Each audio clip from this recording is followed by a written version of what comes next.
குஜராத்தில் உள்ள மலை கோயிலில் ரோக்கார் கயிறு அறுந்து விழுந்ததில் 6 பேர் பலியான சம்பவம் அதிர்ச்சியை ஏற்படுத்தி உள்ளது.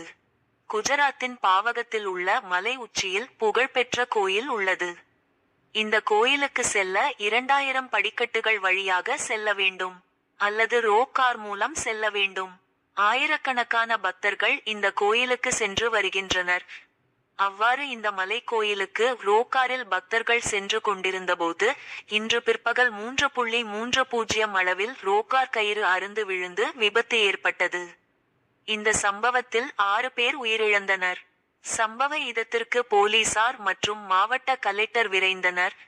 இந்த சம்பவம் குறித்து பஞ்சமஹால் கலெக்டர் கூறியதாவது: ரோப்வே வழியாக மக்கள் கோவிலை நோக்கி சென்று கொண்டிருந்தபோது இந்த விபத்து ஏற்பட்டது. ரோக்கார் கயிறு அறுந்து விழுந்ததில் 2 லிஃப்ட்மேன்கள், 2 தொழிலாளர்கள் மற்றும் 2 என 6 பேர் உயிரிழந்தனர். சம்பவம் குறித்த தகவல் கிடைத்ததும் உள்ளூர் போலீசார் மற்றும் தீயணைப்பு படையினர் உடனடியாக சம்பவ இடத்திற்கு விரைந்தனர். விபத்துக்கு பிறகு மீட்பு நடவடிக்கைகள் விரைவாக மேற்கொள்ளப்பட்டன. மேலும் பாதிக்கப்பட்டவர்களின் குடும்பங்களுக்கு உதவி வழங்குவதாக நிர்வாகம் உறுதியளித்தது.